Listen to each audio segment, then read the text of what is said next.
तो hello guys, सारी YouTube family का स्वागत है मेरे चैनल पे। वाहिगुरु जी का खालसा, वाहिगुरु जी की फतेह। तो गाइस, आज हम आप सबके सामने लेके आए हैं टीवीएस विक्टर, जो कि 2018 एडिशन है।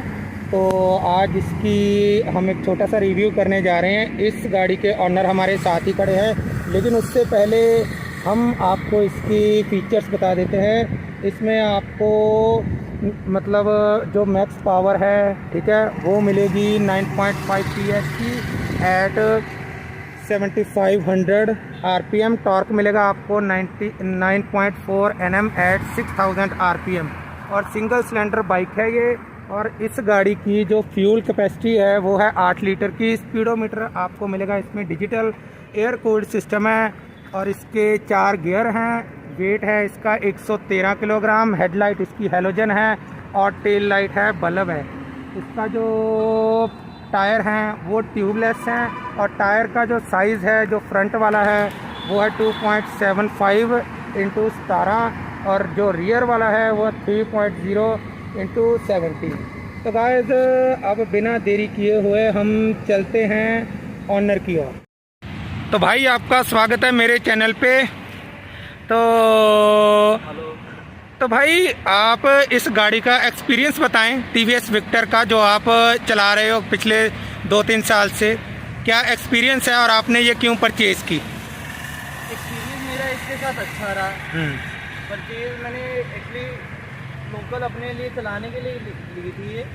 और इसको लेने से पहले मैंने स्प्लेंडर भी टेस्ट किया, प्लेटिना भी टेस्ट की और सिटी 100 भी टेस्ट की, जो एवरेज बाइक्स है। Star city plus, star city sports. But मुझे कंफर्टेबल और जो चलाने में मज़ा है, प्लस एवरेज स्पोर्ट लुक और बहुत सारी चीज़ें हैं ऐसी जिसके जो मेरे को लगा कि हाँ भी मुझे विक्टर ही लेनी चाहिए। और ये मेरे बजट बाइक भी थी। तो आपको ये बता दें कि ये गाड़ी है 110 सीसी। और गाइस, ये गाड़ी मैंने भी बहुत चलाई है और बहुत स्मूथ है। मैं भी आपको यही रिकमेंड करूँगा कि अगर 3 बाइक्स का हम कंपैरिजन करें कि स्प्लेंडर, प्लेटिना और टीवीएस विक्टर, तो मेरे हिसाब से नंबर 1 टीवीएस विक्टर ही आएगी, क्योंकि मैंने तीनों बाइक्स चलाई हुई हैं, ठीक है। तो मेरे को सबसे बढ़िया मतलब अभी तक परफॉर्मेंस टीवीएस विक्टर की ही लगी है। तो भाई, आपको इसका मतलब अभी तक जैसे आप इसको चला रहे हो, ठीक है, तो आपको ये क्या एवरेज दे रही है ये गाड़ी? एवरेज ये मुझे आफ्टर सर्विस अराउंड 55 to 60 के बीच भी दे देती है। नॉर्मल पावर की बजाय इकॉनमी मोड पे चलाओ। हाईवे पे आप बात कर रहे हो कि लोकल? नहीं, लोकल ही कह रहा हूँ। इकॉनमी मोड पे चलाऊँ। अगर मैं हाईवे पे जाऊँगा तो पावर इकॉनमी को ज़्यादा फर्क नहीं होगा, तब भी एवरेज अराउंड 55 प्लस ही दे देगी। बट अगर मैं सिटी में पावर में चलाऊँ तो ये 50 to 55 की एवरेज देती है। इसके बीच की एवरेज रहेगी, इससे प्लस नहीं हो पाएगी, क्योंकि फिर पावर में इसका पेट्रोल और ज़्यादा यूज होना शुरू हो जाता है। तो भाई, इसकी जो आपकी सर्विस कॉस्ट है वो आपको कितनी पड़ती है? इसकी सर्विस कॉस्ट मुझे कोई ज़्यादा नहीं पड़ती, अराउंड 500। वो भी मैं खुद ही करता हूँ, क्योंकि इसमें मैंने मोबिल ऑयल जो है, लोग जैसे नॉर्मल अपना 40 डालते हैं, तो मैं इसमें पावर ऑयल डालता हूँ कैस्ट्रॉल का, जिससे मुझे ये परफॉर्मेंस भी अच्छी देती है, प्लस माइलेज भी अच्छी देती है। ओके। तो भाई, अब आप इसके बारे में हमें ये बताएं कि आपने इस गाड़ी की मतलब टॉप स्पीड कितनी लगाई हुई है। और अगर ये टॉप स्पीड पे जाती है, जैसे लोग कहते हैं कि स्प्लेंडर है, प्लेटिना है, अगर आप उसको टॉप स्पीड पे लेके जाओगे तो वो कांपनी शुरू हो जाती है। पहले आप इसकी एक छोटी सी टॉप स्पीड बताएं और उसके बाद हमें इसकी परफॉर्मेंस के बारे में बताएं कि अगर ये गाड़ी टॉप स्पीड पे जाती है तो इससे कोई दिक्कत आती है, जैसे कि जो कि स्प्लेंडर या प्लेटिना में हम आती है। इसकी टॉप स्पीड वैसे है 110, तो मैंने खुद ही चलाई हुई है जब मैंने नई ली थी। बट अब इसकी थोड़ी सी स्पीड कम हो गया, अब ये 104, 105 पे रहती है, इससे ज़्यादा नहीं जा पाती। मतलब आपने 110 इसकी स्पीड लगाई हुई है? 110 मैंने चलाई है, खुद चलाई है मैंने, और वो भी हाईवे पे। तो गाइस, आप देख सकते हो कि 110 सीसी की गाड़ी है, ठीक है। स्प्लेंडर है जो वो है 100 सीसी की, और बजाज प्लेटिना है वो भी 100 सीसी की। तो मेरे हिसाब से अगर आप 110 सीसी की ले लोगे तो बेटर रहेगा। ये हमारा ओपिनियन है, हम ये नहीं कह रहे किसी भी स्प्लेंडर ओनर को कि उसकी गाड़ी बुरी है। स्प्लेंडर भी अच्छी है, प्लेटिना भी अच्छी है, ठीक है, लेकिन हम अपना एक छोटा सा व्यू बता रहे हैं कि ये गाड़ी मतलब बहुत अच्छी है, मतलब मुकाबले उनके, क्योंकि 110 सीसी है और प्राइस में भी कुछ ज़्यादा डिफरेंस नहीं है इसके। कुछ ज़्यादा फर्क नहीं, 2-4 हज़ार का फर्क है। अब तो जो इसका मॉडल है वो और प्लस हो गया है, क्योंकि वो 125 सीसी आता है प्लस उसमें डिस्क ब्रेक है। ये तो 110 सीसी और ड्रम ब्रेक वाला मॉडल है। इसकी आपको जो जहाँ पे अब भाई कह रहे हैं कि 110 सीसी वाले मॉडल में ड्रम ब्रेक है, तो इसकी जो अब मॉडल आ रहा है 125 सीसी में, तो उसकी जो ब्रेक्स हैं वो ड्रम ब्रेक्स नहीं है, उसकी जो आगे वाली ब्रेक है वो है डिस्क ब्रेक और दोनों ABS है।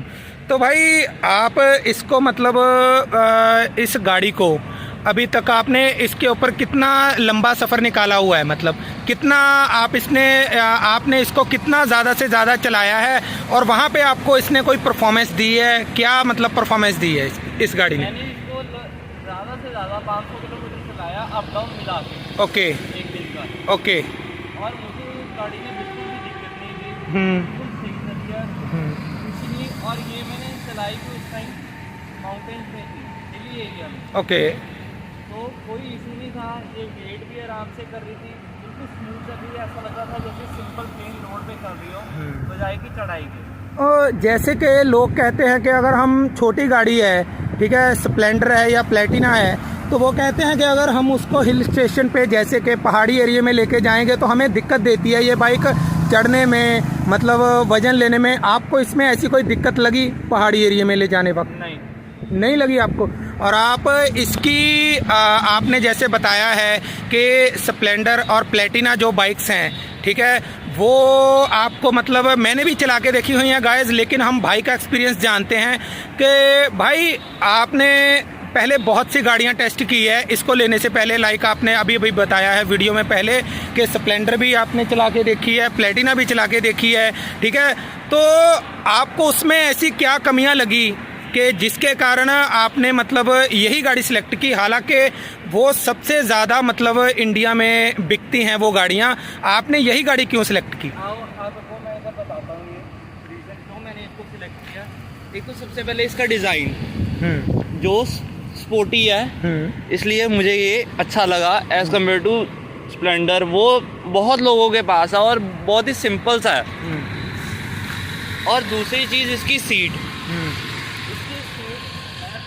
स्प्लेंडर प्लेटिना वगैरह से बहुत चौड़ी है, विड्थ अच्छी है जिससे बैठने में कंफर्टेबल होता है। कंफर्टेबल सीट है गाइस, आप देख सकते हो, ये देख लीजिए, ठीक है। हाँ, और तो दूसरी बात, जो स्प्लेंडर प्लेटिना वगैरह की शॉकर है उसकी सीट वो इतने कामयाब नहीं है, वो खराब हो जाते हैं। बट इसके मैंने 20,000 चला चुका मैं ऑलमोस्ट, तो ये अभी भी सही है।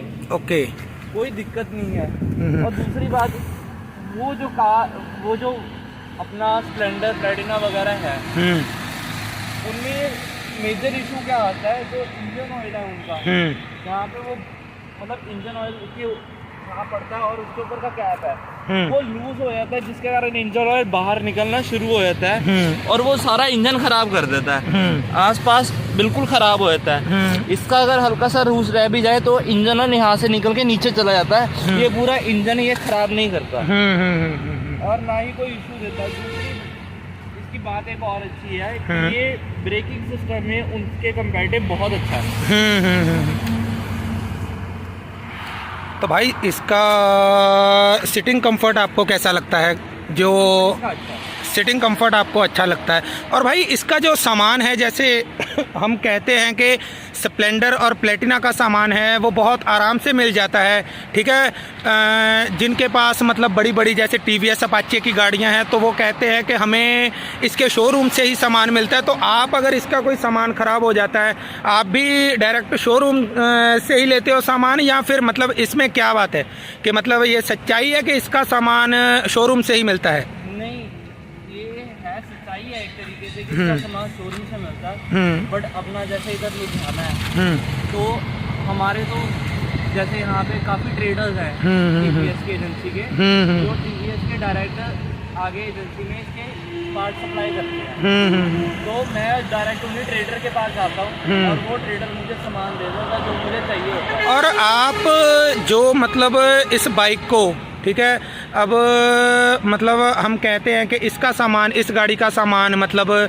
सस्ता है या बजाज का थोड़ा सस्ता आता है या स्प्लेंडर का थोड़ा सस्ता आता है, आपको उसके मुकाबले इसका सामान आपको कैसा लगता है कि महंगा है या सस्ता है इस बाइक का सामान? देखो भैया, अगर आप ओरिजिनल की बात करो तो ओरिजिनल दोनों के ही मतलब ऑलमोस्ट सेम प्राइस ही है, 5-10 रुपए का फर्क है, वो कोई इतना मेजर फर्क नहीं होता।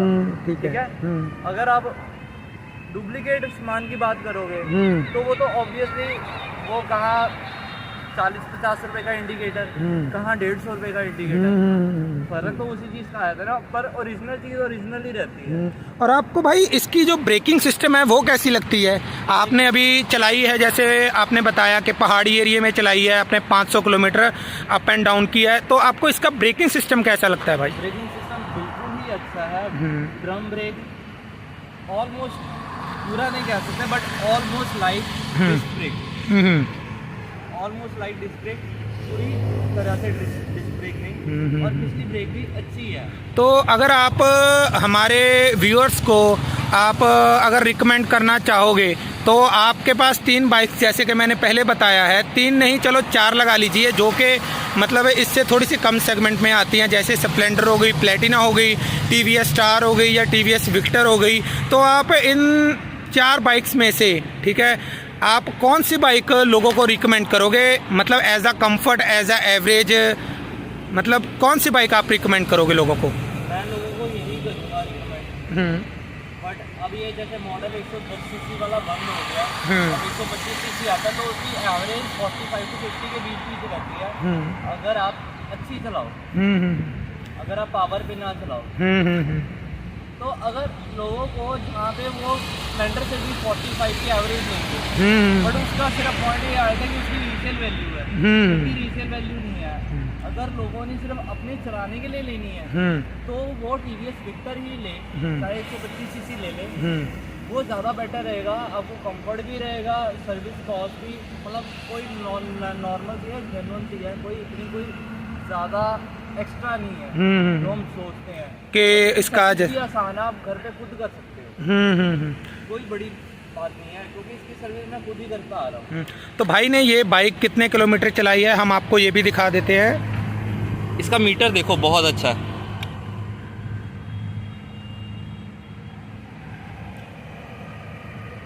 तो ये भाई ने चलाई है 15,856 किलोमीटर, ठीक है। तो अब भाई ने अब बताया है कि इस गाड़ी की परफॉर्मेंस बहुत बढ़िया है मुकाबले के। हालांकि ये बाइक मैंने भी बहुत चलाई है, लेकिन मैं आज आपको काफ़ी टाइम से मैंने अब जैसे कि भाई मतलब अब थोड़ा इनका घर थोड़ा दूर शिफ्ट हो गया, तो इसके कारण मैंने भी काफ़ी टाइम से नहीं चलाई, लेकिन आज मैं फिर इस बाइक को चलाने जा रहा हूं और आपको बताते हैं कि इसकी परफॉर्मेंस क्या है। हालांकि थोड़े दिन पहले ही मैं स्प्लेंडर चला के आया हूं, ठीक है, तो उसका भी मेरे को परफॉर्मेंस टेस्ट अच्छे से याद है, और मैं आज आपको ये भी चला के दिखाऊँगा और आपको बताऊँगा कि ये गाड़ी मतलब क्या परफॉर्मेंस आपको देती है। तो और एक चीज़ और इसमें प्लस पॉइंट ये है कि जैसे स्प्लेंडर और प्लेटिना वगैरह पावर स्टार्ट के टाइम मिस मारते हैं, इसमें वो मिसिंग नहीं है। ओके। और दूसरी बात, लोगों को ना ये चीज़ लगता है कि ये पावर का है, पावर स्टार्ट के ऑन ऑफ का है, बट ये पावर स्टार्ट के ऑन ऑफ का नहीं है। अगर आप साइड पे रुकना चाहते हो तो आपको वहाँ पे ये इंडिकेटर्स के लिए स्विच है, आप इसको नीचे करोगे, आप दिखा सकते हो, चारों के चारों इंडिकेटर इकट्ठे चलेंगे आप। ये आप देख सकते हो। भाई ने वो स्विच, ये वाली स्विच प्रेस की है और ये चारों के चारों इंडिकेटर चल रहे हैं। भाई आपने इसका मतलब अब सब कुछ बताया है, ठीक है, तो आपने इसकी एडवांटेजेस बताई हैं, आपको इसकी डिसएडवांटेजेस क्या लगी हैं अभी तक? अगर क्योंकि अब आप जैसे कि 3 साल से चला रहे हो, तो जाहिर सी बात है अगर कोई गाड़ी बहुत अच्छी है तो किसी ना किसी में कोई ना कोई तो डिसएडवांटेजेस भी होती हैं। तो डिसएडवांटेज तो इसमें बस यही है कि अब जो पहले पावर थी इसकी जो 110 पे पहुंच जाती थी आराम से, अब वो नहीं पहुंच पाते। हाँ, या फिर वही मेरे को डिसएडवांटेज होती है, उसके अलावा इसमें डिसएडवांटेज कोई भी नहीं है। बड़ी कोई इजी रिपेयर है, सब कुछ बहुत इजी है, कोई मुश्किल नहीं है इसको। तो भाई आप इसकी ज़रा सी हेडलाइट भी चला के दिखाएं हमारे व्यूअर्स को। देखिए गाइस, बहुत ही शानदार है लाइट, ये देखिए बहुत ही शानदार लग रही है। ठीक है, लाइटिंग ये आप देख सकते हो। तो अब हम चलते हैं इसकी एक छोटी सी राइड करने के लिए और हम आपको बताते हैं कि ये बाइक की क्या परफॉर्मेंस है। ठीक है, तो जैसे कि मैंने आपको बताया है कि स्प्लेंडर और प्लेटिना से बढ़िया है। हम ये नहीं कह रहे कि स्प्लेंडर बुरी बाइक है, ठीक है, हम ये नहीं कह रहे प्लेटिना बुरी बाइक है, लेकिन हम ये कह रहे हैं कि हमारा जो व्यू है, ठीक है, मुझे भी ये अच्छी लगती है क्योंकि मैंने ये बहुत चलाई है ये बाइक। वो अलग बात है कि अभी जैसे अब भाई ने घर थोड़ा सा शिफ्ट किया है तो उसके कारण अब भाई कम मिलते हैं, लेकिन जब पहले भाई हमारे साथ रहते थे तो हमने ये गाड़ी बहुत चलाई है।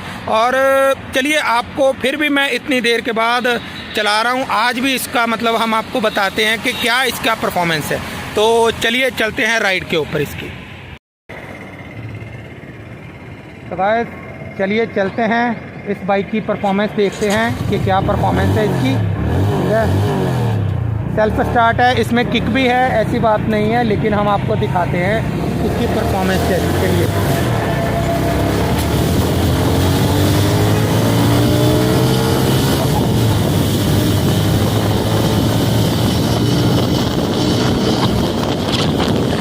स्प्लेंडर और प्लेटिना के मुकाबले जैसे कि मैंने आपको बताया था, ठीक है, बहुत बढ़िया है। ठीक है, इसकी जो राइडिंग मतलब यार कंफर्ट है, इसकी सिटिंग कंफर्ट बहुत बढ़िया है और चला रहे हैं कोई ऐसा नहीं लग रहा जैसे कि स्प्लेंडर है वो बहुत छोटी सी लगती है बाइक, ये काफ़ी ऊंची बाइक है। ठीक है, बहुत बढ़िया लग रही है हमें चलाने में, बहुत कंफर्टेबल है।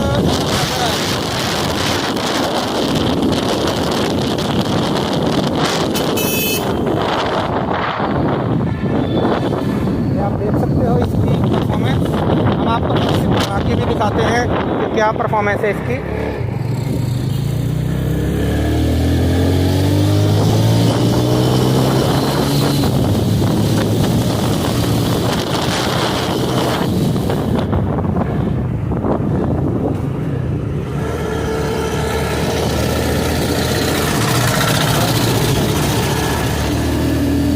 ये आप देख सकते हो इसकी। अब आपको थोड़ा परफॉर्मेंस टेस्ट दिखाते हैं। इसकी इधर वाली जो फ्रंट ब्रेक है वो है गाइस ड्रम ब्रेक है, जो अब मॉडल आता है उसमें मतलब डिस्क है जैसे कि भाई बता रहे हैं। तो आप देख सकते हो बड़ी ही आराम से जा रही है ये बाइक। जैसे कहते हैं कि स्प्लेंडर और प्लेटिना वगैरह जो बाइक्स हैं, ठीक है, वो जाके कांपने लगती हैं इतनी स्पीड पे, इसमें ऐसा कोई इशू नहीं लग रहा, बड़ी ही आराम से बहुत ही कंफर्टेबल जा रहे हैं हम लोग। हम ये कह सकते हैं कि जिनके पास ये बाइक है वो मतलब कि जिनके पास ये बाइक है, ठीक है, वो इसकी वैल्यू जानते हैं। ठीक है, बाकी बहुत ही बढ़िया बाइक है। अगर 110 सीसी के सेगमेंट में आपको हम कोई बाइक रिकमेंड करेंगे तो हम ज़रूर कहेंगे कि आपको TVS विक्टर ही लेनी चाहिए गाइस, बहुत ही शानदार परफॉर्मेंस है।